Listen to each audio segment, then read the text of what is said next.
Dear Lord, you are our wonderful creator, the God who is always with us, always protecting us, and always pushing us to be who you created us to be. Protect us and this podcast today and anyone listening in the future from spirits who wish to divide, bring negativity, or crush the Holy Spirit that lives within us all. Please speak through us today to bring the messages you need others to hear. We ask this in Jesus' name. Amen. Amen. Welcome to the Save Our Children podcast. We're your hosts, Becky and Bridget. Today, we are reconnecting with Brandon. Edit that one out. It's new. It's a new one. Let me start that over so we can edit that audio out. Yikes. It's been a while. Welcome to the Save Our Children podcast. We're your hosts, Becky and Bridget. Today, we are reconnecting with Brandon and Breanna, the founders of Red Light Rebellion. If you haven't heard their amazing organization, please go back to episode 44 from January of 2022 to hear all about it. This episode is going to be catching up and hearing more about what has changed throughout the year. Bridget and I were able to attend another wonderful event at my church with Red Light Rebellion, and after seeing the updates to their materials, we knew we needed to bring them back to discuss what they've changed and what they're seeing in this world. Welcome back, guys. Thank you so much for joining us again. How are things going? Yeah, thank you guys again so much for having us back. We were pumped to come hang out with you guys again and have really appreciated what you guys have been doing as well too. And so yeah, it's been going well. We've been hanging out in lots of high schools still. Yeah, just causing a ruckus and hopefully helping students connect with their value and the value of those around them. And yeah, sorry, I totally forgot what your question was when I started talking. Good. I'm glad I'm not the only one who does that. Really, just exactly what you said. How's everything going? Because I know that you guys are extremely busy, which again is one of those problems, but a good problem to have. And so just really, how has 2022 been for you guys? Yeah, it's been good. It's been a great year. It's the first year, full calendar year that we had without any restrictions on our presentations as far as not being able to do in person. So that's been really fun and exciting and really good.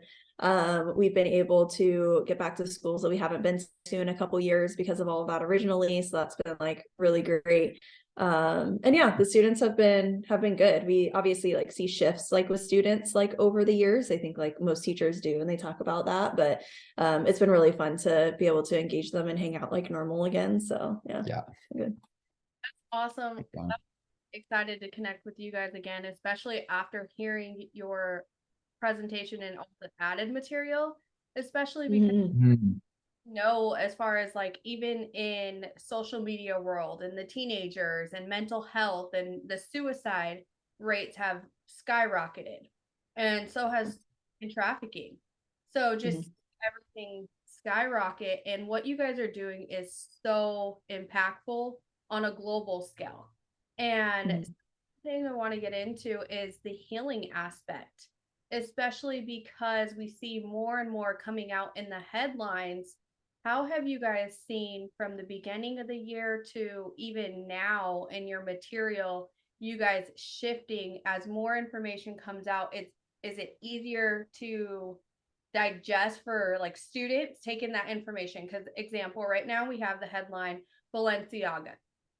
This news is not anything new. It's this isn't a trend. It's victims of survivors' lives, and children are exploited every day. But this whole scandal has caused a huge uproar on social media. And one thing I've noticed, and I was excited to talk to you guys about, is this whole headline grabbed society's attention. And the thing that really bothered me was seeing the whole campaign.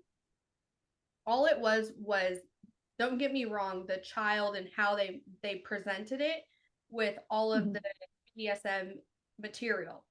But everyone looked past the exploitation part of it and went straight to the whole deeper headlines of the creative directors and the artists and the cannibalism and SRA and a whole different rabbit hole. But no one ever talks about the issue. So when it comes to online safety and the grooming aspect, I think that's always overlooked. So when it comes to healing, I've noticed like one, the children are always overlooked. And also you have victims and survivors now looking and saying, how do I identify this?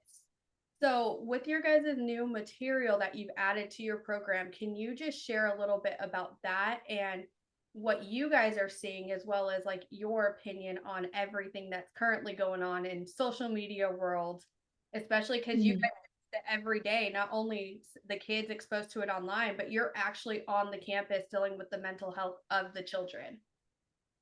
Yeah, great question. So we've had for, gosh, I think since 2015, mental health like piece of our programs for the youth. And that's evolved over the years. We've really kind of, and we've got a couple versions now of it to really like draw students out. And that's been really great because we talk to students about their stories, talk about the relational recruitment that happens in trafficking. It's like, hey, these aren't strangers, they're getting to know you. And so how do we identify like what's going on in our lives that need extra support and attention? Because it's those kind of the things that are falling through the cracks in kids' lives that traffickers are taking advantage of. And so we help them identify that, talk about the importance of safe support people and relying on those people rather than just kind of anyone that might come through and almost make us feel good or promise things and stuff like that. And then, yeah, over the last year and a half, I think, is when we really honed in a presentation and training for parents and adults that work with kids too on that level. And it's something that we wanted to do for a long time, but didn't really know kind of how to approach it. And so, yeah, what you guys saw was the first of its kind for like a church group in that respect. I think we had done the first one. Was it the first one in January? I can't remember if it was this year or last year. The years are kind of melding together with COVID and all of that. But yeah, so we did one that was just very like generic in general. And then what you guys saw was the one for churches that we're really excited to bring up and really address, because I think the student experience of their mental health, I think, is very different than how we talk about it clinically. It's very different than a parent's experience of it in the home, which is even different from a teacher's experience of it in the classroom. And so being able to kind of understand, get to the heart of what's going on in these kids, I think is really important, and try to, really level it on a very rooted in like the spiritual realities of what's going on, but then also very rooted in the science of what's happening too, and understanding those dynamics. Because for me, understanding the science behind attachment and how healing happens and things like that has helped me be able to extend even more compassion on people, because it helps things make sense.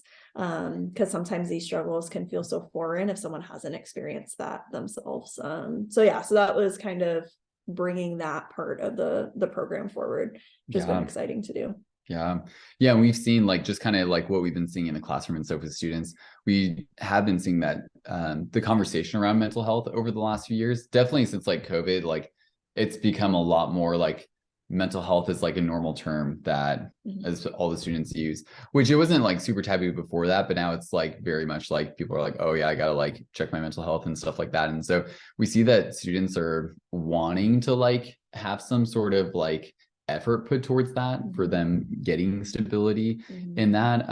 And we just see like there's a lot of from the kind of like dynamics of like what you're talking about with the Valencia stuff to just conversations around gender identity, like all these different things. There's just so many different conversations that like have mental health attached to it that young people are trying to navigate. And so that's where we really try and focus in on one piece where it's like, hey, what are the tough parts in your stories, and where can we like, who are safe people in your life that you can get connection with to get support for those pieces. Because I think the conversation's almost, it's so saturated now for young people. I don't necessarily know what that conversation looks like for like the parent side of it, but we're finding that students are very literate in maybe not so much all the science with like attachment and things like that, but they're very literate in like the language of like mental health conversations.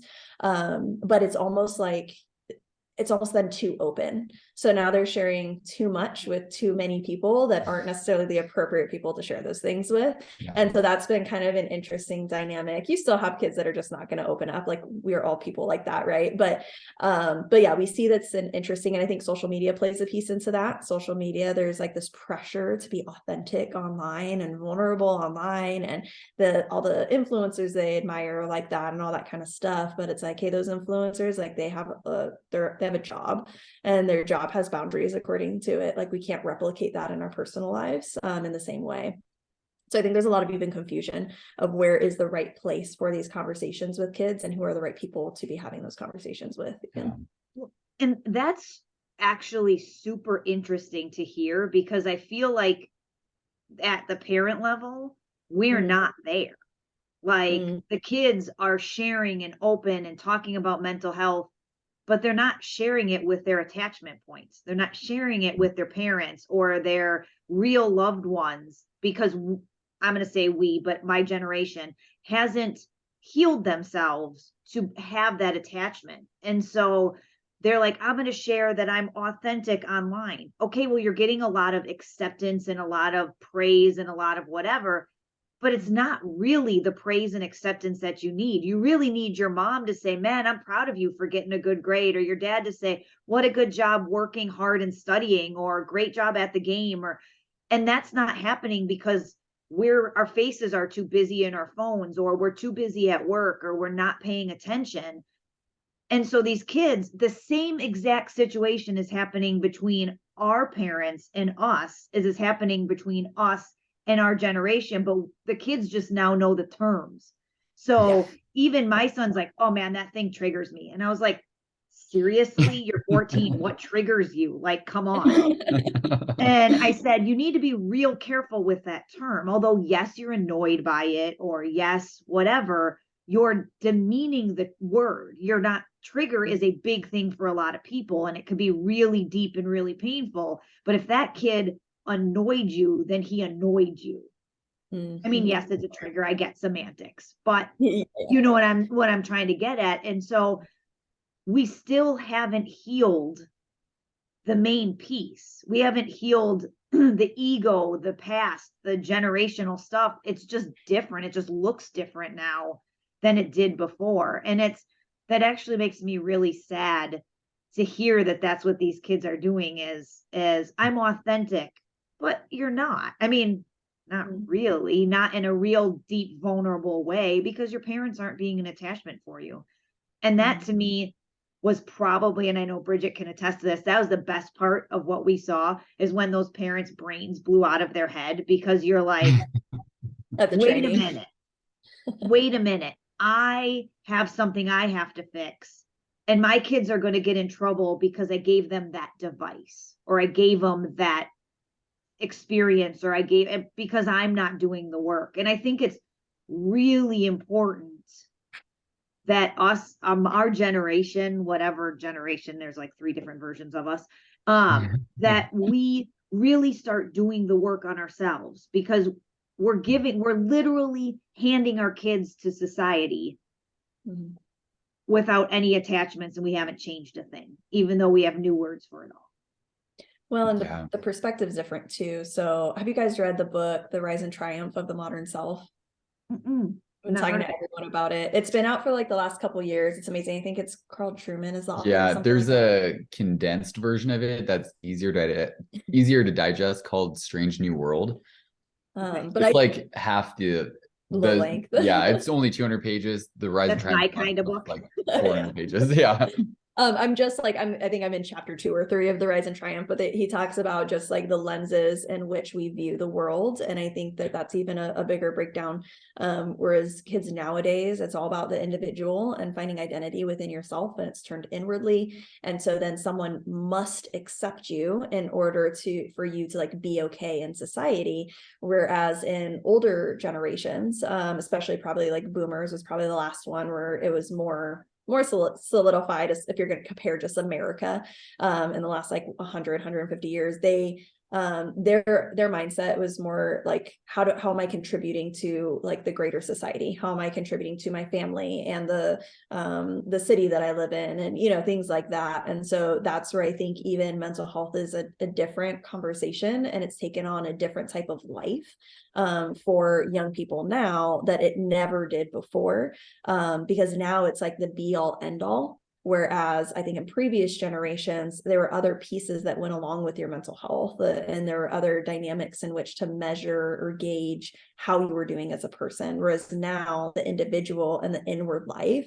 is like the be all end all. And I think that's why it's so crucial. I think that's why kids are engaging in the conversation the way that they are. And I think that's one of the reasons why parents are having a hard time catching up, because it's literally a different worldview. It's a different lens in order to like experience life completely. So yeah.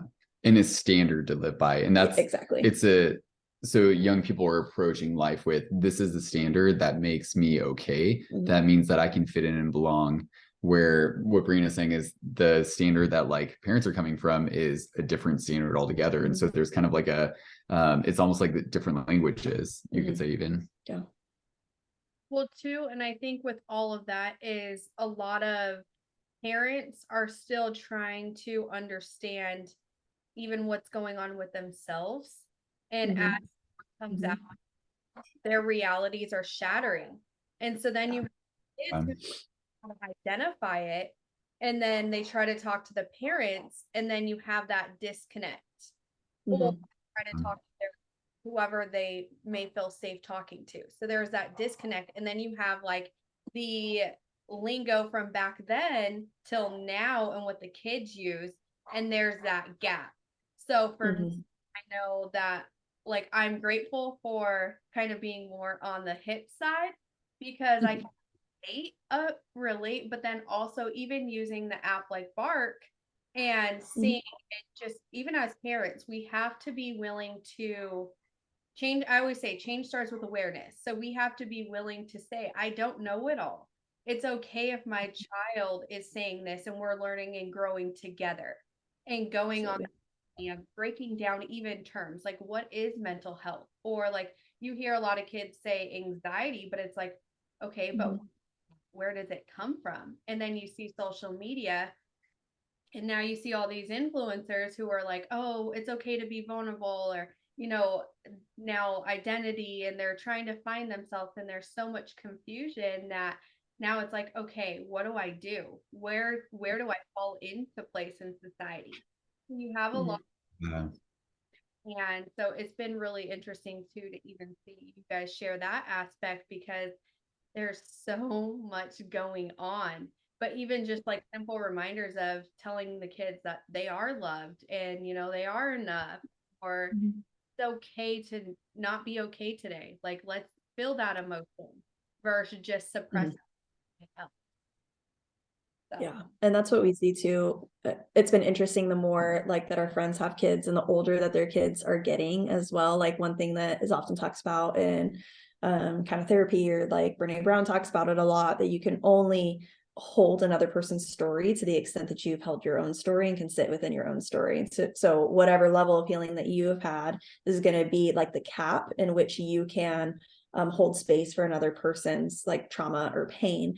And so, yeah, I think that's where it's so important for parents or those that are investing into young people to be able to do the work themselves, because the greater your window of tolerance is to pain, your own pain and your own story and your own trauma, the greater window of tolerance you're going to have for another person.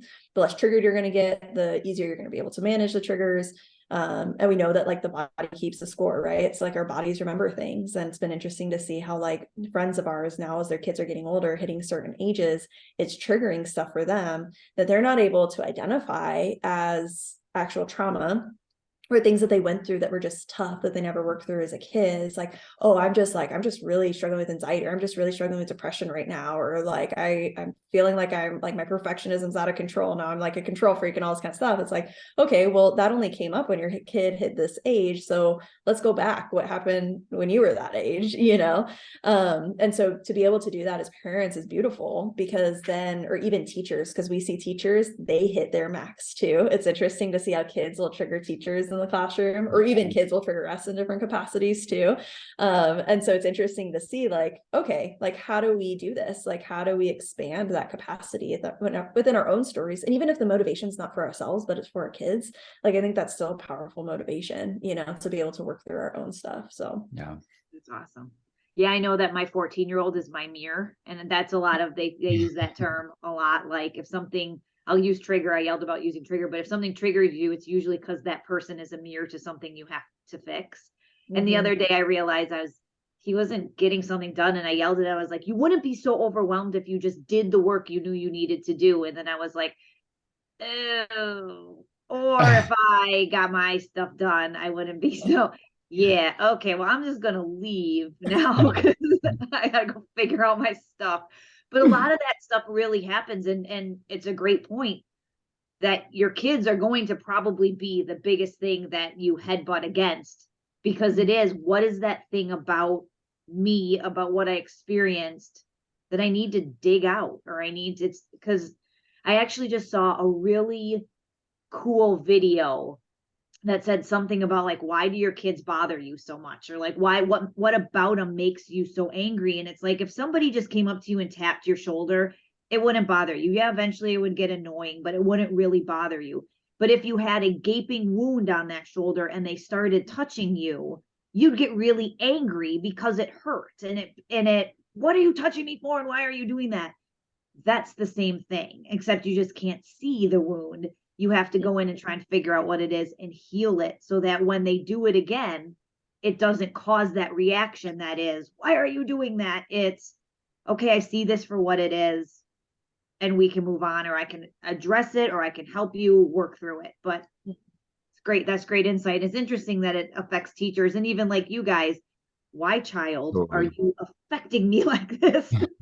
yeah. And that's where like, and kind of, that's a great illustration of even like the concept of attachment. And so what we've kind of like learned in like researching more and just even our own journeys is like attachment is really, there's different, like there's like a spiritual element where there's spiritual things going on, there's like a physical element, but what we've learned is there's really this like third kind of piece of attachment, and it's a whole different context. So the way that we have you can get hurt physically, like, you know, there's spiritual things at play, but we see like relationally there's things that are going on that affect us, that can trigger us, that it's separate from our mental health, it's separate from like physical, it's like relational. And so the same way that we have like if someone like hits your knee in the right spot, it makes your like knee kick like at the doctor and stuff, and it's like a reaction that happens. Or like if you're driving and like something goes into the road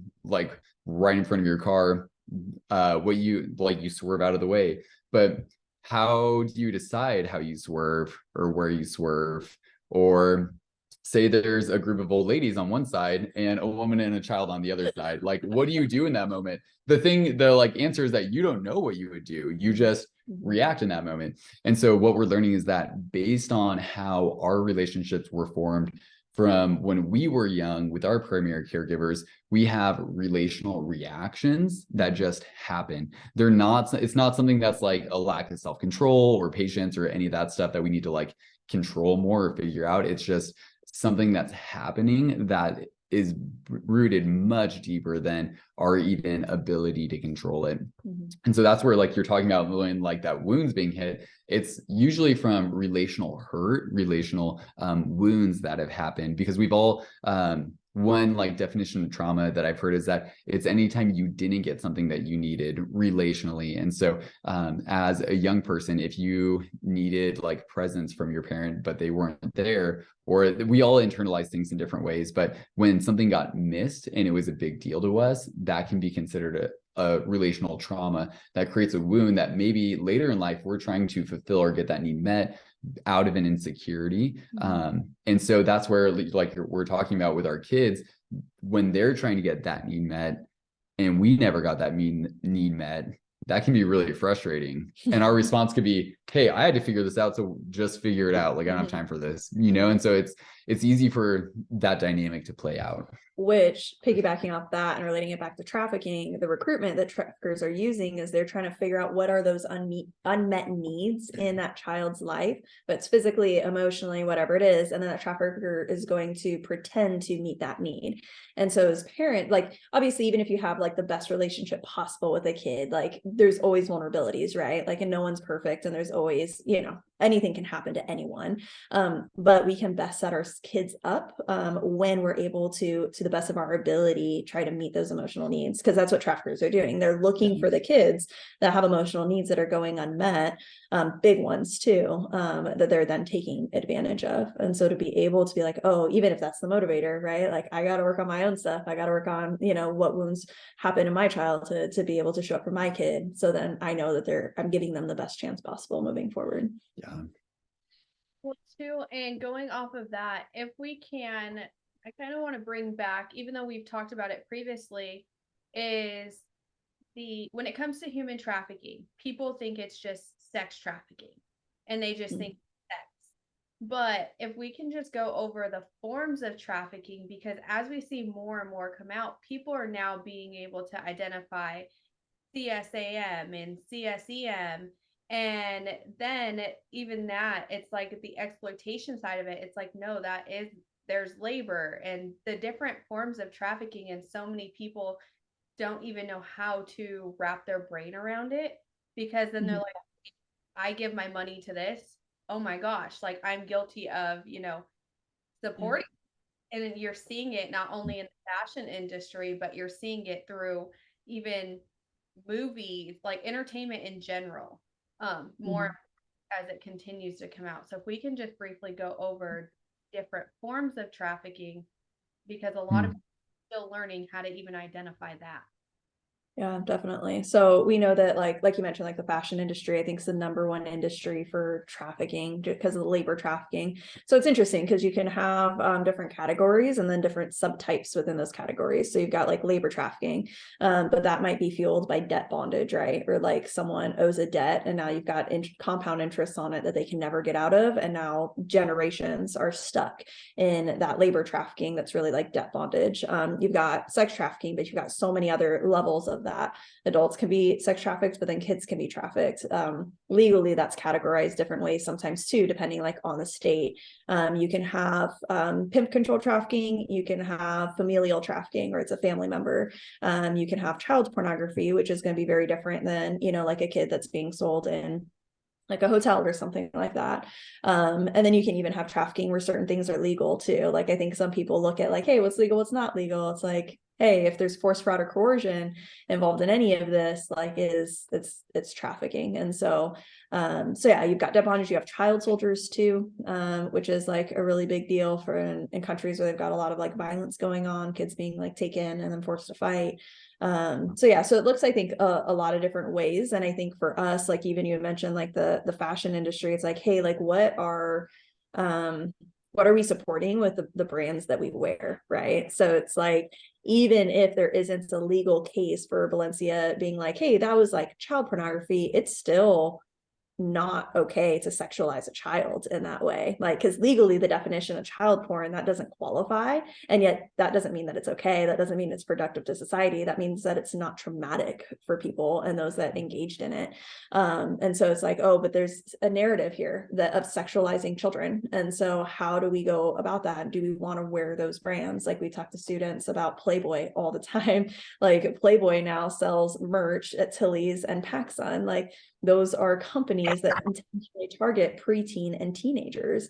And so it's like, hey, you're representing a porn company by wearing that product. And then with like the new documentaries that have come out about that, it's like, hey, let's look at all the abuse that went into that. Let's look at, you know, like the drugs and the force and all that kind of stuff, things that could even be categorized as sex trafficking. So it's like, we're a walking advertisement with what we wear. And so what are we going to do? How do we want to represent like ourselves? And so even for us, we try as much as possible with like even our merchandise to buy from companies that are more conscious in that way of doing their best to try to make sure that like forced labor isn't a part of their supply chain and things like that. Because it's like, and to an extent, like, it's so prevalent, you know, like you can do your best, but you're not going to be able to do it perfectly. But to be able to do our best, I think is, as consumers, especially in America, where we have so much, so many resources, especially financially, it's really important for us to be able to, I think, understand the weight of that responsibility, knowing that we are a global economy, and to be able to kind of do our research on that, and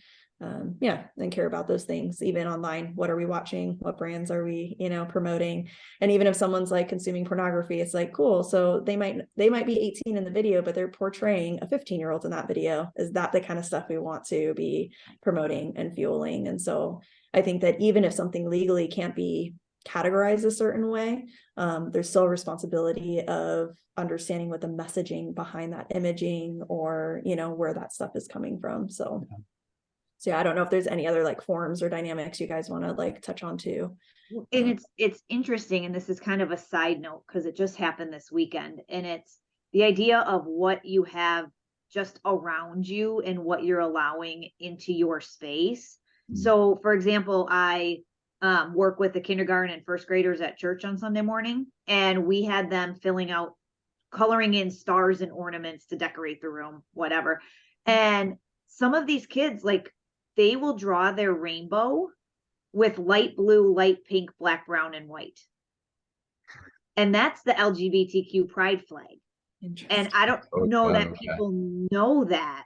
And I was looking at it, and we were just kind of joking. I was like, they've already ruined the rainbow, and all these poor girls just want to draw rainbows, and you can't just draw rainbows or whatever. But then I noticed that some of them included in that order those colors. And I was like, oh no, these poor kids who just think they're making a rainbow and don't have absolutely any idea what that means are now regurgitating that stuff unknowingly. And so that's hurting my heart, where it's like, oh, because you see it's logoed on everything. And I didn't realize it till someone that I was talking to on Instagram was like, oh, on Xbox, this logo came up, and it was that flag. And I was like, that's where they got it from. Maybe, but that idea that it's the colors in every regular logo that we see now. And it's like, oh man, these poor children. So to be aware of that too. Yeah, I'd take that back to Valencia, right? Like, I think it's a debate in our culture if that was okay or not, because of the fact that minors have been sexualized so often, and BDSM now is considered normal, right? So you had 50 Shades of Grey however many years ago, and we would present to like freshmen in high school in their health classes like a year after the movie came out, and they're like, oh yeah, my mom took me to see that in 8th grade. And so it's like, whoa, like, what are you now thinking is like healthy sexuality when your mom is the one introducing you to those concepts? And so then like that ad, some people are like, I don't see the problem. People are like overreacting, blah, blah, blah. And it's like, yes, because we've been desensitized to these things. Like the students we talk to, they don't understand what softcore pornography is, because that's just scrolling on social media. That's the Kardashians. That's, even Euphoria, which is like explicit pornography. And yet they don't see it that way. There's kids that are in junior high and high school watching it, and their parents know. It's not like they're doing it behind their backs. And so I think the dangerous part in all of that really isn't, like, yes, there's like a dangerous part in the fact that it's actually happening. And yes, it's like the victims behind the scenes and all that kind of stuff. But then on like the greater level, it's all desensitizing. It's all like a cultural grooming that is happening, which then allows for more and more, like they get to push the level. There's a reason Valencia okayed those advertisements, because they thought it would go over okay. They thought our culture was there, and they just went a little bit too far, right? Like if they had toned it down just a little bit, who knows? Would we have freaked out as much? I'm not sure. And so I think it just desensitizes us to a lot of stuff, to then where we can't categorize things appropriately. We can't see things as, oh, that is pornography. That exposure isn't okay when you're 10, 11, 12 years old, And I think because so many celebrities start off so young, when you look at even like Kylie Jenner, when she started modeling when she was 8, as soon as she turned 18, and she was like Chris was just like, bam, we're getting you to $1 billion. Like, it was, her body was so sexualized and so surgically enhanced by the time she was 18 years old, yet she still was so young. And so we look at that, and then we subconsciously, I think, project that maturity, that physical maturity, how that's portrayed onto young people. I think we do that. And I think it's subconscious. I don't think we like do it knowingly. But it's been interesting over the years how much we get mistaken for students on campus because we dress so young and we try to like, you know, just trying to fit in. Yeah. But I'm like, there's a huge difference between my body and the 15-year-old's bodies that I'm talking to. And the fact that that can't automatically be discerned, to me, is like a big, I don't know. I think it says something, you know. Too, even going off of that, like you bring up a couple great points that I wanted to talk about is like the program desensitization, especially because you guys are on campus and even trying to teach this, and raise awareness on it, but even break the programming. Because I always say, as much as everyone wants to point fingers, and I'm not by any means excusing anything social media, fashion industry, absolutely not. But at the same time, parents have to take a step back and say, what am I allowing my kids to watch? What is the moral and value of our household? How far are you willing to go, and what you're giving your kids access to? And off of that, like even you talking about the Kardashians, like Kylie and Kendall, like for people who watch that show, they had a stripper pole in their house, and their sisters and moms, like they were doing that at like 10, 11 years old. And then you have like Disney. You have Justin Timberlake, Britney Spears, Christina Aguilera, all of them who started as Mickey Mouse Club, and you know, it was okay then, but for them, they were just acting. They were just modeling until parents realize how much money comes out in exploitation. They don't see it as that, but it's child labor. And these poor kids, they never had a childhood. And so now one thing I've noticed is like, so now you have all of these grown adults. Are they still stuck in that trauma bond of their inner child and their childhood of, I never got to live that, but it was also normalized in their household. So to them, this is normal. To us, we're like, whoa, what is this? No, like this is too much, too far. But at the same time, parents are still buying the Kylie Jenner lip kits. They're still, you know, doing all this latest trends, or even Kim K. Like, and so for me, looking at the business fashion industry page and seeing like how they're openly on all these platforms bragging about their mentally messing with everyone's mental health, and it being taken back to the emotional intelligence. They're profiting off of that and story. And so that's one thing where that's been interesting for me to see is, okay, where is the root of this? But then like, how do we fix this? How do we even like, as a society, make this disconnect, like connect the bridges to say, you know, this isn't okay. This is what we're going to allow. So even like you guys on campus, how has that process been? Like, even with like trying to teach this with so much programming, and then like the deprogramming of it. Because then it's interesting. Conspiracy theory. Oh, sorry. Say that again. It cut out for a second.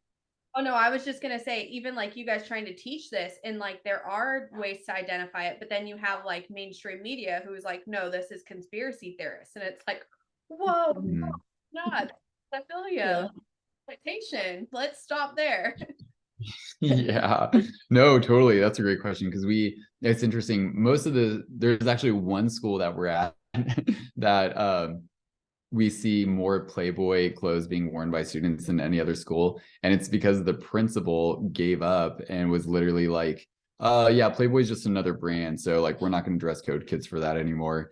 And so which literally will, when you're an adult, you knew what Playboy was. These kids don't understand what Playboy is. And it's interesting because we like, when we set up in the conversation, we like have a lot of fun with the conversation, but basically I asked them the question like, oh yeah, Playboy is, they're not just a clothing brand. Oh, that's right, they're the porn company. And they just happen to sell clothes to children on the side. And it's like, does that sound weird to you? And that's what's interesting when he they're says like, that. Yeah. And students' response, most of them are like, ugh, yeah, like old porn company guys selling clothes to children. Like, that's not cool and stuff. And so that's where we try and like come at it from like their perspective of, hey, young people, like you guys are actually the ones getting taken advantage of in this. Like, you're the ones that are going to be exploited. Like literally down this trajectory of like valuing yourself and others this way is going to lead to you having like broken relationships, mental health issues, way more loneliness than is already prevalent in Gen Z. Like it's just going to create so much dysfunction, and like you guys are going to be the victims of this. And it's just sad that that our culture and society is willing to take advantage of young people to this extent, really to make money off them. And even like the whole, if you think about like the way the porn industry operates on top of that, like companies are very, very intentional and strategic on how to market so that kids find their content and click on it. They'll literally like post videos with like spelling SpongeBob wrong or Disney characters wrong. So when kids accidentally like mistype something, like their videos come up. And so the average age of exposure to porn is between 8 and 11. And so if an adult in person was to be like, hey kid, look at this porn, they would go to jail because that's illegal. Yet we have an entire industry that's sexually abusing young people online. And I think what's interesting when Brandon frames it that way, he's like, hey, it's a porn company selling clothes to children. Like they don't identify themselves as children, but legally they are. And so when they hear that, they're like, oh, that's really weird. That's gross. Like, and they'll say that like out loud. And so it's interesting, like you start to see a little bit of a paradigm shift. We also talk about like Pornhub a lot because Pornhub is probably like the main site that these kids are going to. And so then to be like, hey, this is how Pornhub is facilitating sex trafficking. If we've been on Pornhub, we've contributed to that. And so I'm not sure how many kids stop looking at porn because of our presentation, but what's been interesting is it makes them think. And we've had multiple students come up that have said like, hey, I thought Pornhub was fine. I've watched Pornhub before, but like I didn't realize what was going on. I don't want to anymore. And so it's cool because although we only get max 5 hours, if that, with students, like the same group of students, usually it's just 1 to 2 hours with them, because we're trying to level on their experience. We see that there's certain like kind of light bulbs that like come on, and we do it from a place where it's like, hey, it's not from a place of like, hey, you should know this. It's a place of like, as far as like, you should know this, it's a place like, no, you should know this, but no one's telling you about it. And so I think they feel more like, oh, like I'm getting information I need so I can make the decisions I want to make. Because it's very much like, because kids will ask us, we'll like explain the harmful effects of something, but like they're like, wait, so are you saying porn's bad? We're like, well, that's a moral question. We're saying it's harmful. Now you have to make the decision based on that like fact that it's harmful to humans. And so we try to just give them the power back. And I think that's where we've seen the biggest kind of paradigm shifts, because we can't compete with the cultural grooming that's already happened, but we can get them to start to think like, hey, can we get them to think every time they share with someone online that they haven't met in person? Can we get them to think every single time that they go to look up porn? Like, can we get them to think when they start like judging a friend because they don't know their story? It's like we get them to start to like second guess themselves in some of these things. And I feel like that's a win, Absolutely. And I think that's what we need to start doing, because what we're finding is, although yes, trafficking is what people think, and we think the van and that people and the pimps and all that sort of stuff that happens, but we're also finding that women are exploiting themselves all by themselves. I shouldn't say just women, men and women, but we see the majority of women that OnlyFans or what, like nobody's holding you to that, but it's lucrative. And so do we have a value system within ourselves that says this probably isn't a good thing for me? And so I love that that's what you're teaching. I'm not going to judge you, and I'm not going to tell you what to do, but I'm going to put some kind of bookmarks in your life, that judgment sticks that you can say, is this where I want to go? Kind of that fork in the road. If I do this, this will happen. If I don't, we're not giving that to them anymore. And so they don't have it. And I really like that idea that the whole process that you guys are doing, I'm not trying to tell you to do something one way or another.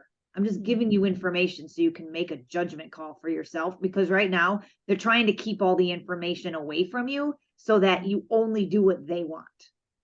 Exactly. And I think that's something, going back to even like parenting and like healthy attachment, one thing that my mom did really well in raising me with healthy attachment with her, was to be able to empower me with certain choices. So like when I was like in middle school, I was like, hey mom, when can I date? And she's like, well, we'll see how trustworthy you are. And I was like, oh, okay, well, I'm going to be trustworthy, like, and so that doesn't work for every kid. Everyone has a different temperament and there's different dynamics, but I think as much as possible, teaching kids to think for themselves is really, really powerful. Even if they come to conclusions we don't want them to come to, the fact that they looked at both sides of the equation and were able to come to an educated decision, I think is really, really powerful. And I think that's something that when we feel so passionate about something, it's hard to let them do, especially when we know the dangers, we know the pitfalls, like on both sides, it's really difficult. And obviously parents, like, your job is to hedge them in, so like, but as they do get older and developmentally, it's appropriate to be able to exercise that and get them to think critically, because that's what we see. It's because of this cultural grooming that's happening. They don't know how to think through a lot of those things. And parents don't know how to think through a lot of those things. Like most of the parents raising these kids now, like if they're on the older side, like they were already gone through like the sexual revolution, like that was already like come and gone by the time that they entered into like adolescence and were really experiencing a lot of that. And so yeah, I think the ability to allow our kids to understand how to think instead of what to think is really, really powerful. And being able to do that from like a secure attachment space is going to be the healthiest container in which to navigate that. I think a lot of parents do that in an insecure attachment container, and then it doesn't bode well for the kids. But when it's a secure attachment container, that's when kids are really able to thrive and kind of figure and navigate things out, ask questions without feeling judged. It's a ton of open conversations, love and respect, all that kind of stuff, is then able to, I think, thrive in a really practical, tangible way for kids. That's, I think, powerful for them. Absolutely. And I know like one thing that you guys, I love your content and everything that you share, is because my daughter will always say, you're just that overprotective mom. But even from a parenting standpoint in this generation, like anyone listening, know that it's okay to say no, but I always explain the and verse just saying no because mom said so, or no because dad said so. I always try to explain the why. And actually really interesting with everything coming out and with the whole scandals and everything. I had talked previously about the song WAP and just an artist and like the lyric breakdown. And so I had done music breakdown of why I don't let my daughter listen to certain artists. And that's too much. And I'm like, well, they're going to listen to it with their friends anyway. So better me teach them what these words mean versus, then get it from someone else. So I will literally do like my daughter's like, that's not what the song says. I'm like, let me play you the unedited version and we're going to do a lyric breakdown really quick. Not make it past the first 30 seconds. She's like, oh, turn that off. And I'm like, well, that's essentially what you're seeing, like in singing. Like imagine your 12, 13-year-old daughter like singing this song and you're like, what do you know about these terms? Like, no, you're not, like, no, that's not happening. So even like I always try to say, like, especially with your guys' content that you share and everything I've learned from you is like explaining the why. But then like even for parents, knowing that it's okay to not follow the trends, because you see parents who are like TikToking with their kids, and I will always say, oh, they'll say, oh, well, it's just a dance. And I'm like, yeah, but there's little kids twerking, thinking that this is cute and this is trendy, but you're normalizing for that child this behavior. So now they see mom and daughter or mom and son twerking and doing this online.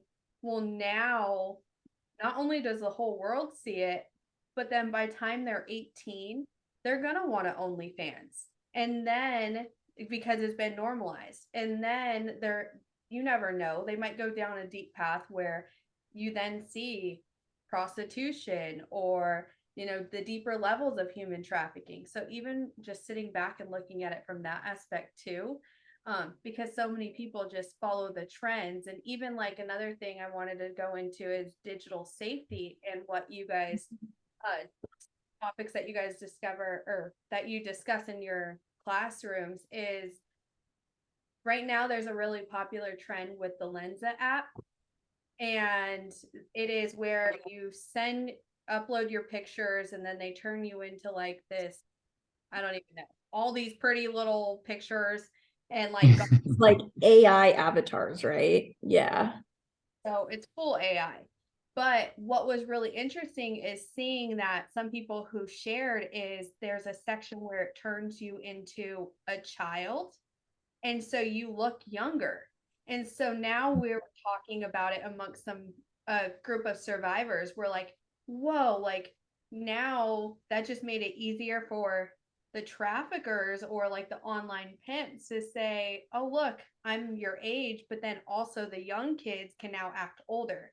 So now you have a different level of exploitation and like normalization, desensitization online. And so even like when it comes to digital safety and what you guys share in classrooms, or even anyone listening, what would be some tips when it comes to that whole aspect? Because I know even listening to Jaco Boyen's most recent post, he had talked about how Gen Z is the most impressionable and the most trafficked generation, but it's self-exploitation because the phone is the new pimp. Yeah. Yeah. And it's Totally. a cultural pressure too. I think before in previous generations, it was, you got peer pressured at school, and now you get peer pressured every single second of every single day on a global level, and it's like, think about the generations that didn't grow up with phones and how, what people chose to do because they were peer pressured on campus or like at a party or something like that. And it's like, well, yeah, of course these kids are engaging in riskier behaviors because the peer pressure is constant. Yeah, totally. And that's where, like, I think even some of what Breanna was saying a minute ago about, like, that's where giving your students or your young people a kind of like path of deciding like how to think and how to interpret things is going to be really important, because technology, like, this is just the beginning. Like, technology is going to continue to skyrocket, evolve, and change faster than like what we are even seeing now. And so like, things continuing to come out is never going to stop. It's only going to get crazier. And so yeah, there's no way to like create some sort of protective measure that protects kids from like technology evolving and them interfacing with that. And so giving them a guide of, hey, how do you like navigate yourself? Like, who are you? Who are the people around you? Like, how do you treat those people? Like, those like questions and how to think, I think, is going to be massively foundational. Well, and I think there's a couple dynamics that kind of popped into my head. And I think one goes kind of back to like a parent's own wounding. I see a lot of parents that still want to fit in really bad. Like, that's why they're giving their kids phones at such young ages, because everyone else in their kids' class has a phone. And that's why they let them drink at their house, because they know their kid's going to drink, but they want to be like the cool parent, So it's like, it's interesting to see how like 40 and 50-year-olds still have such inferiority complexes and insecurities that they'll do these things that are harmful to their kids so that they can fit in. It's not about the kid, it's about them as a parent and how they're being reflected as a parent. And so I think with that, like, one thing that I was really grateful for, and like how my mom raised me, is although there's a natural desire to want to fit in, because that's human, I never struggled with like this insane like obsessiveness of like, I need to fit in and I need to fit in with this crowd and things like that. Did I wish I was cool and I was part of the cool crowd like growing up? Yeah.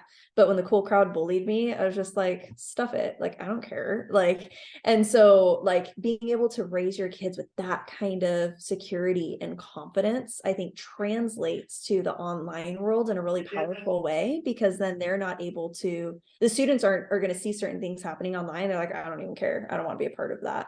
So I think that's big. I think being really discerning on when you give your kids access to technology is a really big deal. Like, there's a comedian, what's his name? I love him. he's this Christian comedian. He's really great, but he just like started, he did like a show, like a special for himself, which was really cool. One of the clips of it. And he's like, yeah, researchers are saying like, yeah, like there's a generation that grew up with screens. We don't know how it's affecting them. The research, you know, like the conclusion's still out there. And he's like, yeah, we know how it's affecting us. Like we're like not doing well, people. But he's talking about millennials that are now in their 30s. You know, he's like, the screen did not bode us well growing up. But now you've got Gen Z, that's the first generation that can't remember life without screens. And so I think just being really discerning in that, not allowing the peer pressure of like on the parent side to influence that, or even logistics. So many people give their kids technology they're not ready for, because like, oh, well, they do all these extracurricular activities and I still need to get a hold of them. I was like, how do we survive in the 90s? Like, we did it. We figured it out. No one had a cell phone then, even the parents. We got lost. You know, and so yeah. So yeah, I think just being really discerning. I think keeping your kids off of technology can be really wise and exactly what your kid needs. But while you're doing that, also teaching your kids how to navigate technology as well. I think we miss that second piece of it, so that even if you feel like you're doing really, really good as a parent, it's like, oh, my kid doesn't have any social media, blah, blah. It's like, well, their friends have a phone and they'll create their own account on their friend's phone. Or when they turn 18, they'll get a phone because now they have a job and can pay for it, but they have no skills in which to navigate that. And so I think the resources that you guys like promote a lot, like Bark and all that kind of stuff, is great. Yeah, being discerning on when you give your kids technology, and then having a relational dynamic with that as well. Doing technology and the rules around that in a relational space, because kids are going to want to rebel. But it's interesting how many kids that we have encountered over the years in classrooms that they're in high school, they don't have smartphones and they don't want a smartphone. They're fine. They're like, well, that's dumb. Like that would take up so much of my time. Why would I want that? Or kids are like, I don't have any social media, but it's not coming from a place of insecurity. They're just like, I don't care.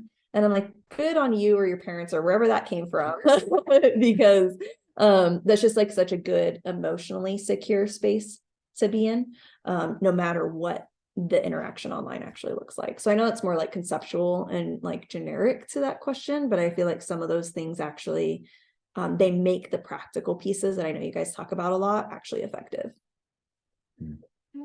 Talk about too, I know one thing you actually just made me remember, and my takeaway from even listening to you speak at the church was, even parents who do give their kids a phone, is that parent-child contract, and like and like even going back to decisions and letting them think, or set those boundaries. Can you just kind of break down that aspect too?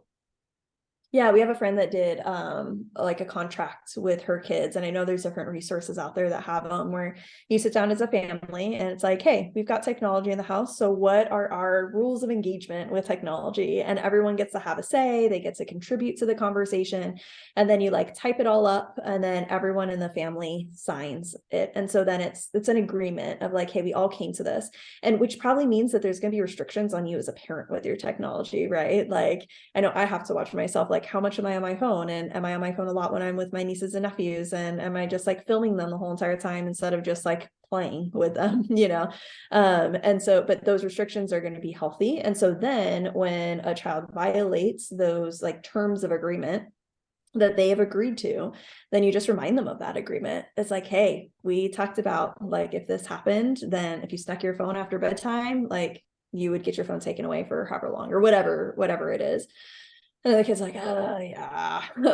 Or like my mom used to have, like with my brother would play like Xbox and video games a lot, especially like junior high school, but he would put off his other responsibilities like homework or cleaning his room or whatever it was. And she started being like, cool. So what do you think your punishment should be? And he'd be like, oh, I probably shouldn't have Xbox for like 2 weeks or something like that. My mom's like, oh, I was just going to say like a day or two. She's like, cool.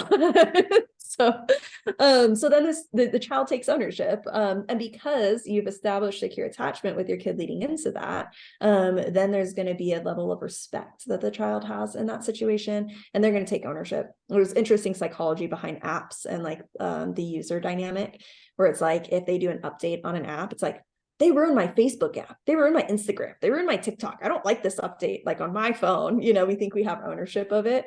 And so just understanding like, we do that as adults, and then our kids are doing that too. And so almost playing into that piece of it, it's like, how do I get my kid to think that they have as much ownership as possible in the situation, even though I hold all the authority and will bring the hammer down when I need to, because you're just going to create a healthier, more cohesive dynamic with less drama surrounding technology too. Yeah. And my boys have technology, because I believe in we're going to teach you the right way to do it. Plus, we don't have a landline. And so that was really why we got it, was if you're home, how do you call? Like, there's no way to call 911 without a phone. Now, you don't need a smartphone. I get that. We didn't Totally. But it's interesting. And to go back to that attachment, we'll have conversations, and one of them will say, so I was playing a game and someone messaged me. And they're trying to tell me a story, like they messaged me in Spanish and I didn't know what they said, or they messaged something stupid or what. Like, they're trying to tell me a story, and I'll go, what? And instead of being like, I told you not to message on there, blah, blah, blah, because then they'll never tell me stories. And that's the difference, is I'm trying to keep, I'm like, wait, why are you messaging? I didn't message, Mom. I'm just trying to tell you that this person said this thing. And then the dialogue stays open. Okay, you guys know that it's still really dangerous to do not be messaging people, only each other, because you don't know who you're talking to. And you just reiterate those things. But the minute you yell, you shut conversation down right there. And to, again, like Bridget says, what's the why? My older son started high school. Can I have social media? No. You see those people at school. Whenever do you need to see them otherwise? Because you don't. And there's no reason to learn and meet other people that aren't in your school. That's fine. I said, the problem is, and if they have a bad day, that's when you can reiterate it. You realize if you had social media, all of this crap from school would now come home with you.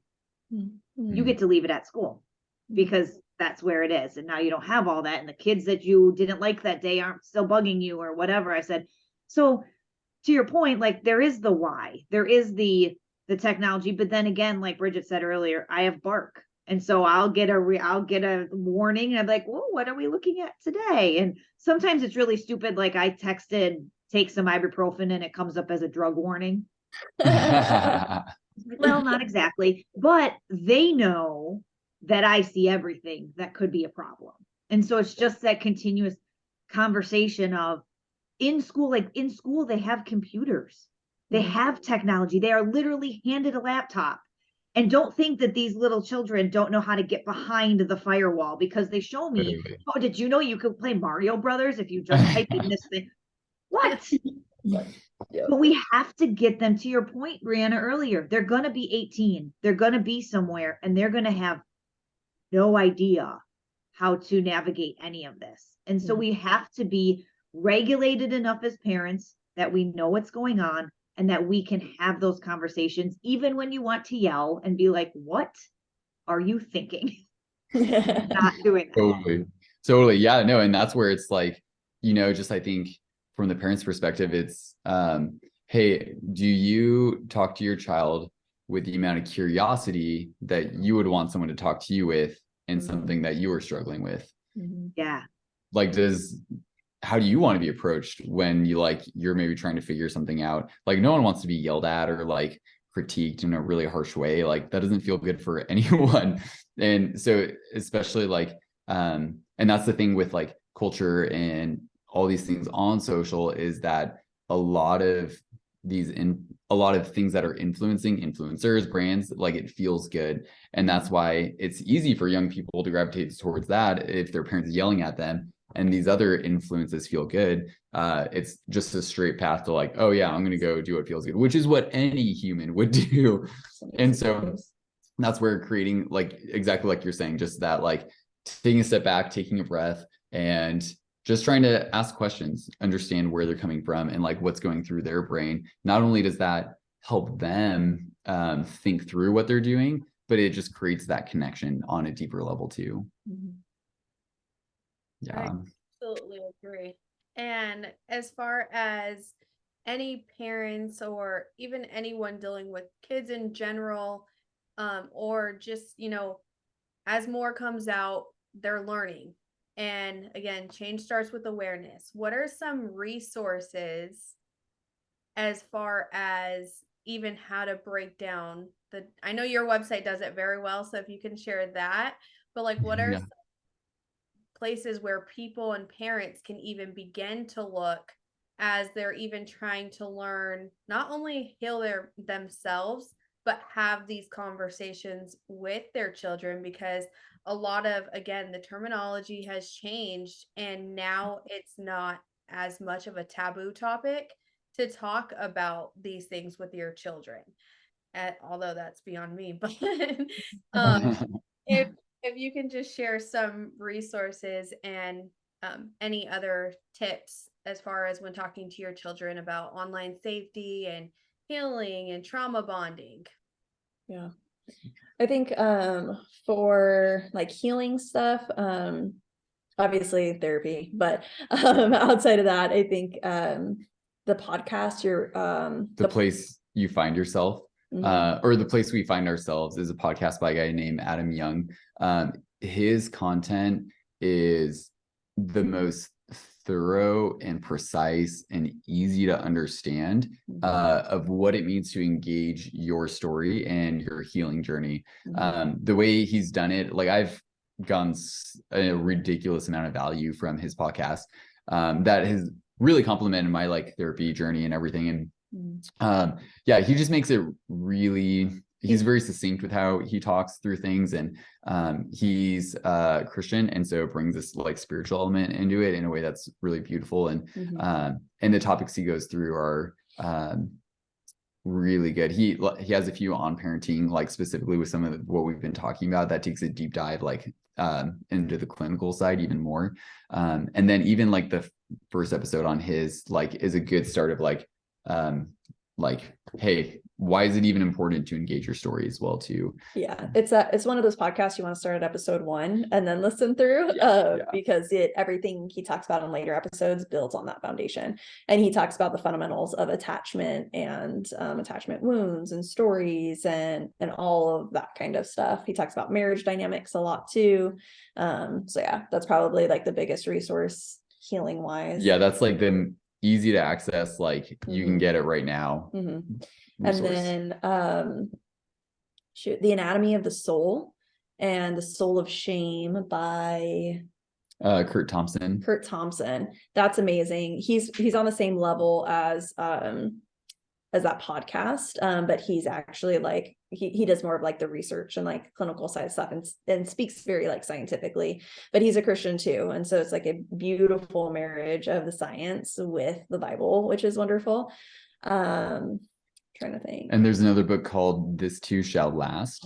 That is the best description that I've heard of what it means to be connected to Jesus through suffering, and what it actually means to like be connected with him. And I think the author Katie Ramsey, is her last name. I can't remember. KJ Ramsey. Yeah. She was on an episode of The Place We Find Ourselves, which was a really great episode too. And yeah, those are like very like meaty resources there to digest for sure. Yeah. And then for trauma bonding stuff, this book, The Betrayal Bond by Patrick Carnes, he's the one that I think like coined the term sex addiction, and then has been the leading researcher on the like betrayal trauma, like and the partner families of like sex addicts.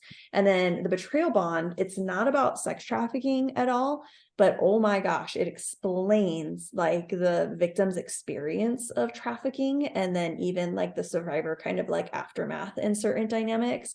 It's an intense book.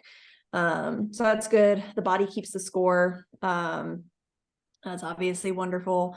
And then as far as social media resources or like tech resources, obviously Bark, Cyberdive are great. And then is it Culture Reframed or Reformed? I think Reframed. I think it's either Culture Reframed or Culture Reformed by Dr. Gail Dines. She's a researcher, but that website is all these resources. I think most of them are free for parents, and teaches them how to navigate the conversations of pornography. Gail Dines also has a TED Talk where she kind of talks about some of the things we were talking about with like the cultural grooming and things like that. And that's really thorough. Fight the New Drug is great. They've got like a blueprint where you get to choose like, hey, I'm a parent and I want to have a conversation with my kid. And it gives you kind of like a step-by-step of like, how do I approach this conversation? National Center for Missing and Exploited Children, they have trainings. So they have trainings on sex trafficking. I think they have might have some trainings for parents and tech stuff. And those are all free, I think. So you can sign up and just decide which courses you want to take for that.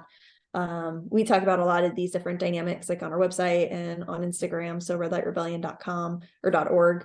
Red Light Rebellion is on like our handle on most social media platforms. Am I missing? I know I'm missing some off the top of my head. Are those the kind of resources you're looking for? Yep, absolutely. And that was impressive. Yeah. That was impressive. And we'll make sure always talking about them. Yeah, we'll make sure to list all of those too in the show notes, because again, resources are always helpful, especially when navigating through all of the ways of the world and as more comes to light. And I know too, we have a podcast for everyone listening with Smith Alley. He's great. Yeah, so he is a teen who overcame the porn addiction, shared his story. We had a huge turnout with his podcast as far as like even from perspective of social media and influences and the porn and mental health. So that I'll make sure to relink that too in the show notes, because that was a great one, especially with his resources too, because technology is thing that he often talks about in mental health and overcoming. That's awesome. Also, Preston Sprinkle and Sean McDowell, they are great resources. They're both, Sean's at Biola University. Preston Sprinkle, I don't know where he studies out of, or if it's just like his own thing, but they have a lot of really good conversations surrounding like the sexual trends that are happening with kids right now, and then even resources on technology and things like that. They come from a super compassionate space, while also being really holding true to like the biblical ethic and all those conversations. And Sean's they're both pretty research based too, so you're going to get like really good compassion, really good research, and then also the biblical worldview, which is really wonderful. Oh, awesome. And for everyone listening, as far as a society, what would you say like to bridge that gap to really, as culture is pushing everyone this way and a whole pedophilia agenda and desensitization, normalizing that, as a society, what would be your guys' opinion and viewpoint, especially because you are working hands-on with the kids in education, of how we can get involved more, or even where to start with what that looks like, as far as whether it be going to the schools and even getting you guys to come out to the school? What would be some questions to ask, whether it's a school or church, like what programs they have already implemented, and if not, what steps they take to even get you guys on campus? Yeah, great question. So yeah, if they're interested in bringing us on campus for like student presentations, we just need a connection with a teacher. Essentially, a principal can work, but usually we get things done quicker through a teacher that might be interested in what we're doing, because they'll notify their principal, they'll go through the whole process, but at least we have the gatekeeper contact and the person that's already interested. So yeah, if you've got any relationship with anyone in a school, our website has a registration page, and on that, like a booking page, and on that you can go down and see, if you scroll down towards like the end or like middle of the page, you'll see our program portfolio, and that's just like the full gamut of our programs and explains like all the things. And so even being able to like take that in or send that like via email or something, and then being able to have the conversation. I think being a faith-based organization, sometimes the public schools are like worried about like that dynamic, and so we let them know like, hey, we abide by all the rules, you don't have to worry about that. With some of the sensitive content, we let them know like, hey, we're not talking about the horrors of what happens in trafficking, we're talking about prevention. And so we're talking about basically healthy relationships is what it mostly kind of boils down to, and everything is science-based, so none of it's like explicit. Because usually those are kind of like the biggest concerns that like schools have. But I don't know, I really believe in like the power of like each individual investing in individuals. And so whatever influence or proximity you have with young people, being Jesus to them, I think is the most powerful thing, to be able to really be rooted ourselves in our relationship with Christ and then display that to those around us. I was listening to, what was it?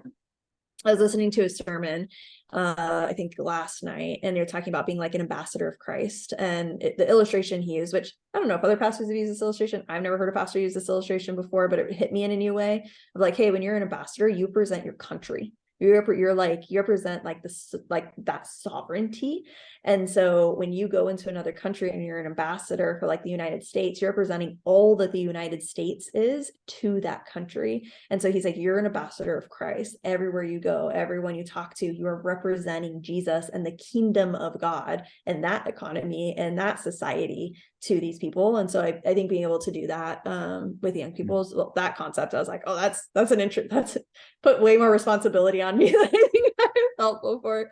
And then, yeah, it was cool to be like, oh, like I really am, like I have to display Christ, which doesn't mean I put on a mask to look good. It means I'm doing my work in order for that to be authentic and to be able to be an overflow of like what's going on inside of me. And so, yeah, I think that's where like the best work is done. But yeah, on a practical level, people want to bring us out. We would love to. We're also creating a digital platform for what we're doing too, digital programs. So hopefully that can scale even bigger. So yeah. And if people want to give to you monetarily, where can they go? Yeah, redlightrebellion.org. We raise our salaries as missionaries, so we're always looking for more recurring donors that would love to contribute to our positions, and then anyone else that would like to give that's not like designated as a missionary, that goes straight back into our programs, which we give all of our in-person presentations to the community for free. So we don't charge schools for any of that. We're doing like 500 presentations a school year. So it's been awesome to have our monthly donors be able to like cover the cost so that we can do that. And then two, thank you for sharing that. And then two is, I know that you guys do work with law enforcement. So if someone has a connection into law enforcement, that especially as a lot are still learning about human trafficking and, you know, the new ways of technology and all of that, how would they go about, I guess, approaching that with the police or like even in their own community, saying whether they're even on a HOA or I don't know, local board or something, and they wanted to educate their community, what would be like the best way to make that connection or to even go about presenting that to that community? Yeah. Are you asking like training law enforcement or more so law enforcement, like opening for law enforcement to educate the community? Yes. Opening the door to like have you to connect that bridge even in the community, or to see if like you guys are already helping in their community. Cause I know that you do work with, I think it's City of Chandler. Yes. Stuff with that. Yeah. So Chandler and Phoenix have been like our main contacts.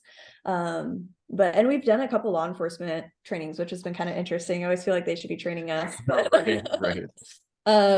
Yeah, just any kind of contact. Our contact info should be on our website. And so being able to like reach out that way to make any connections that anyone wants for trainings for the community in general, we do those as well. And then even connecting with law enforcement, I know they always appreciate like the support and the help, even being able to promote different type of, whether it's legislation or budget pieces that allow those departments that specialize in anti-trafficking to like flourish is a really big deal. And even talking to your community about those dynamics. So like Chandler, there's only 2 detectives, and there's a detective and a sergeant on that. And it's not because they don't have the manpower or people within like the city that want to be in that space. It's that they don't have they don't have the manpower, but they also don't have necessarily like the budget to do it. Like not a whole lot of people want to be cops right now. And so I think just being able to encourage law enforcement in that regard. And then if you find out that a department doesn't have the training that they need for anti-trafficking, Trust Arizona is a great resource. And they know definitely the right people to connect to give like a really specialized in-depth training for law enforcement as well. So, and I know Greater Phoenix area is really cool.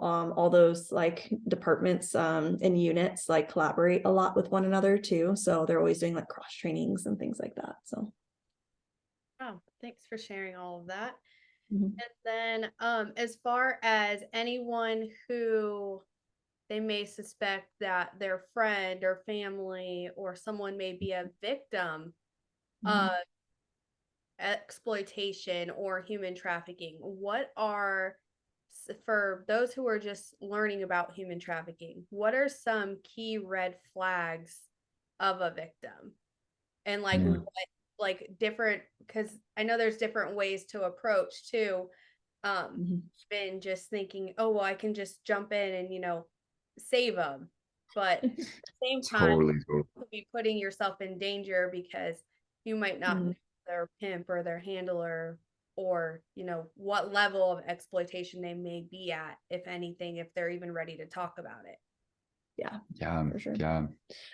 Yeah, so I would say definitely don't intervene yourself in a situation, because you're going to put yourself in danger situation. We ain't Hollywood, unfortunately. I wish I could do all the cool things. But yeah, being able to those warning signs, I think it also depends on like the age of the potential victim. For minors, you're going to see a big behavior shift. You're going to see a lot of rebellious behaviors or complete like shutdown and isolation. They might be involved with older people or being in a crowd that's like questionable. A lot of teens will have a second cell phone so that their parents can't track what's going on. They might have tattoos or brands. There might be like a business opportunity for them that doesn't kind of add up. Like they're explaining it to you, or you asking questions, things are really vague. It's kind of not kind of coming together. Those could be like some big warning signs. You're going to see a lot of the warning signs of an abusive relationship involved in these trafficking dynamics, even if the pimp didn't first approach it romantically as like a finesse or Romeo pimp, but promoted it more as like a CEO pimp. There's still that power and control dynamic that mirrors a lot of abusive relationships. So you're going to see a lot of those warning signs, but then you have that added piece of sex and money and things like that. So they might have new and expensive items, things like they can't either afford or no one's going to buy for them, but this random person did, or something like that. They may have an excess of cash depending on how much the pimp allows them to handle. So yeah, so those are like some of the warning signs that we kind of look out for. I know my aunt actually had a coworker that she started seeing warning signs in, and so the girl was, I think, college-ish age, so she was legally an adult but still kind of getting her footing in the real world. Wanted to go into fashion and went to like a big event in Scottsdale, got connected with someone that said that they could connect her with all these like big brands in LA. There's going to be the show and she could come out and like pitch her ideas and all this kind of stuff. My aunt was like, oh, that's a lot of opportunity for someone that really hasn't seen your work and you're kind of first entering into this system, like that whole arena. And then it, like, as the date approached closer, is like, hey, like, you signed this contract and in the contract you have to have sex with so-and-so in order for us to like hold the contract. Well, she was young, she didn't know that's illegal. She thought they were threatening like legal action on her and all this kind of stuff. Well, she started freaking out because she doesn't understand those dynamics. So my aunt was just like, no, like that's like trafficking, that's like not good stuff. And so we were able to connect her with law enforcement and be able to get her the right resources for it. And so yeah, when you kind of see those things, it's like something's not adding up, or it almost seems like too good to be true. It's like, hey, you probably shouldn't have this opportunity at your age, or like for your experience. That kind of stuff can be big warning signs. And that is still happening currently in Scottsdale. Actually, I'm going to say Arizona in general, because I know a couple people who just recently had that same experience. Dang. Yeah. Yeah. And we have a survivor, a previous podcast. She was actually escaped from Scottsdale, from Old Town. That was on our.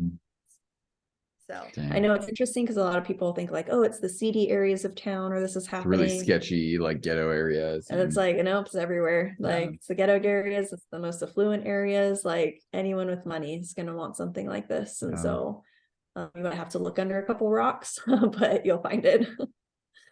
Absolutely. And I will also make sure on our podcast page to share their little hand note of red flag of a pimp, and I'll make sure to upload both sides and create some content with that, as well as their other handout with all the facts of human trafficking. So I'll add both those resources to our pages as well. But again, anything else that, before we wrap up, anything else that you guys openly want to share or talk about, go for it.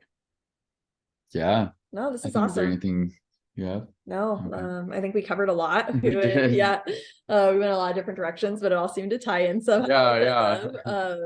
Yeah, and it's just super grateful for you guys and the conversations you're Seriously. having, the connections you're making. I think it's really great. There's not a whole lot of, I think, resources, especially for like parents and from that perspective out there too. And so I think this is just like really, really valuable for people to understand. And I love that you guys are diving into like that deeper stuff, like the healing, like the root issues, right? Like I think it's people think that what we do is like so like cool, right? And it's like, well, it ain't glamorous, but it's also not where the real prevention starts. The real prevention starts in the home.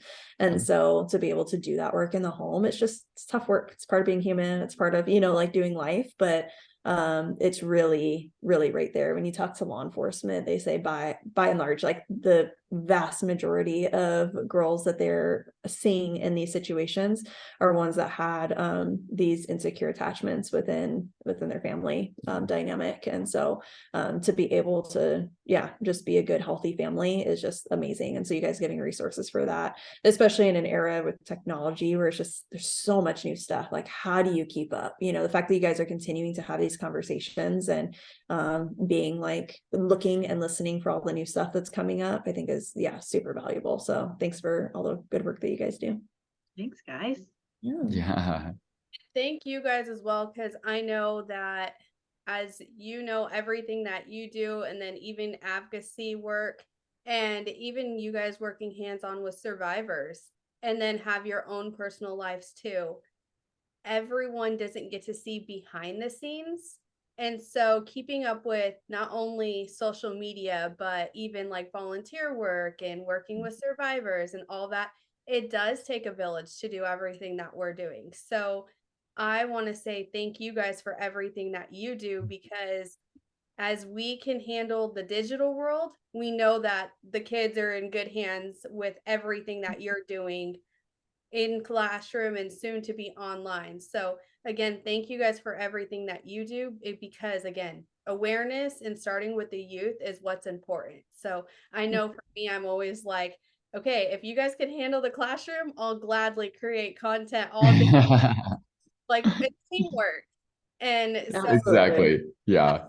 having that balance, like super appreciative of you guys, especially like having my daughter in 13 and in this whole world and rebellion and all that. You guys have me literally become a better parent, because it helped me also identify red flags and things that were going on with her. And I'm one of those parents of, I didn't have the technology, I didn't give it to her, but her friends did, and they had old phones, and they had second phones that they gave her, and Wi-Fi, anything can be used. So you guys help me even with parenting and continue to help me become a better parent and podcaster every day. So that's so sweet. Oh, thank you. So encouraging That's to hear. awesome. Yeah.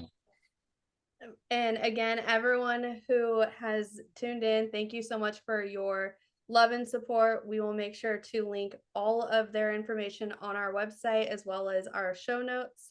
And change starts with awareness. When does it stop? When each and every single one of us have the courage to stop looking away and turning a blind eye. You don't get to look the other way on this issue. Human trafficking is a $150 billion industry. If it takes a woman 32 years to talk about a single rape, what do you think happens to a 12-year-old that's sold 10 times a day? Put down your smart devices and listen to your children, family, and friends. The world is hurting. We have a duty to protect the innocent. If we don't, that blood is on our hands. Everyone has a story. Together, we must rise for the community. It starts with one person. It starts with you. When you say, am I a part of the problem? When you face that mirror and start holding people, family, and friends accountable and learn to be present. We all have a story. You are not alone. Be bold. Be you. Be your own kind of beautiful. Stand tall and speak your truth. The world will adjust. They cannot take your voice. It's never too late to do what's right. We are here for you, and we will be the generation to end human trafficking. Enough is enough. Survivors, you are not alone. We hear you, we see you, we stand by you. Take your candle and go light your world. Love, Red Light Rebellion, and Save Our Children podcast.